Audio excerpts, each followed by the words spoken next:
Hello, everybody. Chidi here. Getting to you from Toronto, Canada. Today, I want to weigh in on the Offa Robbery incident. I never spoke about it because I was focusing on other things, but now I have a chance to speak about that robbery. Let me start by sending my condolences to all the people who were affected by the killings in Offa, the families of the victims, the Offa community, and Kwara State as a whole. Our condolences to them. But I want to speak to the involvement of or the mentioning of the Senate president's name and getting him connected with the Offa robbery incident. What do I have to say? It's a mixture of things. I would heap the big blame on the Senate president and the Senate as a whole. Why would I do this? I would do this because this is just a result of what we've been talking about. When you hear these guys who were arrested, these criminals, mention that they worked for the Senate president. I wasn't there. I'm not trying to judge, but we know that it's a common norm for politicians to use thugs, to employ thugs to be able to help them to achieve their ambitions, their political ambitions. And you heard the guy say that when an election was not going in the favor of their employer, they're supposed to just go and cause confusion, just mess things up, okay? Make sure it doesn't happen. Either they grab the ballot box and run away, or they beat up the people there, or they create confusion, shoot guns and people run away, scare the security people there, and falsify results, go and organize people to come and rig election, all kinds of things, all kinds of jobs that they undertake on behalf of their masters. Now, whenever you employ these people and you arm them and you fortify them to do your bid, when the elections are won, usually these boys are abandoned. And when they have tasted money during elections, when you give them money in bags and you just expose them to free money, and they also adopted a lifestyle that was being supported by that money you were giving them, you forgot that after election you'll not be able to sustain that free money you were giving them. And when they don't have this free money, after they have also adopted a new kind of lifestyle, after they have now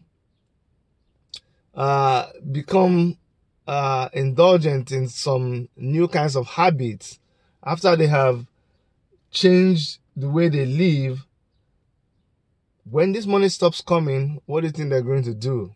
Because now they have friends, they frequent places, they've acquired new chieftaincy titles, they've gained popularity in the streets, they have become new lords. They've overthrown the gang leaders in the area. They've become area father, and they have a lot of people now under them that they employ to carry their bid. Now, when you're no longer giving them the free money, what would they do? They need to maintain their position. So they have to keep doing things to keep that money flowing, to keep all the girls around them, to keep the bottles of beer and hot drinks and everything flowing, to keep getting all the respect from the area boys, to make sure that their position is fortified, is guaranteed, is assured. They have to keep that free money going. And so you find them engaged in all kinds of vices.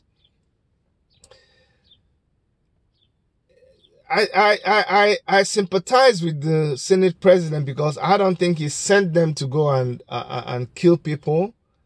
I don't think he sent them to go and rob a bank. But it's obvious that somehow they were connected to him directly or indirectly. And that becomes something that he's going to find difficult to wash off himself. But I also think that there's a conspiracy here to try to rope him into that robbery. Especially when you look at what happened to Dino Melaya, there is no doubt in my mind that there is every likelihood that they're trying to use this robbery incident as a way of pulling him down or just ridiculing him and bringing him to disrepute. But hey, you know what? It's part of the system that we have been screaming about and we say we don't want any more of. That's the more reason why I keep telling people you need to join the Take It Back movement. You need to join this movement because this is a group of people who are tired of what is going on in our country. We are tired of this system of recycling old politicians who use very, very violent, outdated ways, barbaric ways of getting to power. We're sick and tired of all these old people who manipulate young people, who use young people to achieve their aims, and when they use them, they dump them. This is exactly the same thing that happened with Boko Haram. Boko Haram was a group of young people who were used for political means. And after being used, they were dumped. And when they were going to reveal their sponsors, their leader was killed then. And when their leader was killed, the rest of them got angry. And they're like, okay, since you can use us and dump us, they now turn against everything that was, connected with the elite population of the country. They didn't want anything to do with education. They didn't want anything to do with civilization. It was actually a direct attack on the people that used them. But I don't think people understood that aspect of their grievances. They were aggrieved because they were used and dumped. And so they were fighting back. That is what you see happening with when people are used as thugs and dumped. They come back and they begin to hunt those people that use them. Now, if it is true that the Senate president used these people as thugs, if it is true that they did some dirty jobs for him, then it's almost like karma is coming back to haunt him. But the part I don't like is where it looks like there's a conspiracy by the Nigerian police to just mess him up, to discredit him, to bring him to disrepute, and to maybe see if that could lead to his impeachment.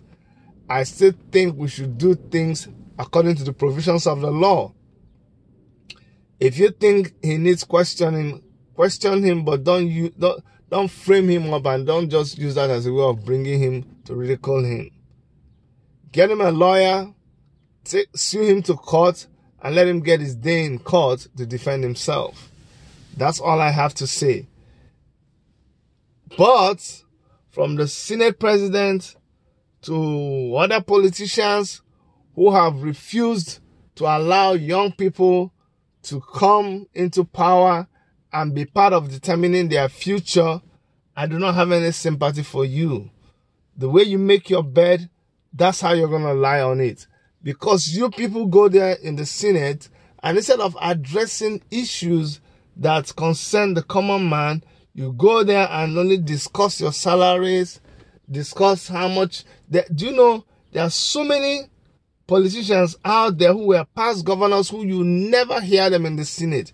There are so many governors, including past governors that I know, that are in the Senate. They don't show up. They are just there collecting money. They're just there collecting all their allowances, but they don't say anything. They don't contribute anything. And so if you guys stay in the Senate and you waste all our time and eat our money and you don't deliberate over what you should deliberate on, then what you're getting right now is what you will continue to get. You get disrespect. You get an abuse of other powers over you. The judiciary will eat you like raw meat. The presidency will just treat you like babies. The public will ridicule you. You'll have nobody to run to. And it will be because you brought this upon yourself. So there's still little time left before next year. It is wise if you guys can even use this remaining part of the year to deliberate, to legislate on things that affect the common man. Maybe that can whip up some sympathy. Maybe that will make people forgive you people a little bit for all the times that you wasted our time and our money. Once again, I empathize with Saraki, but I don't envy his position. They brought this upon themselves. But even though they did that, the government should not use that as an opportunity to blackmail them. The robbers said Saraki did not send them to go and rob the bank. Saraki did not send them to kill the 33 people that they killed in Offa, but that he used them as a political tool. Please write a comment below. Tell me what you think. Do you think Saraki should be prosecuted? Do you think they're trying to frame him up? Just let me know in the comment box below. And please subscribe to Worship Media if you have not subscribed before. Click the notification button so that whenever we come again with a video, you'll be notified. And please share this with your friends. From the Toronto Worship Media Car Studios in Canada, this is Chidi signing out.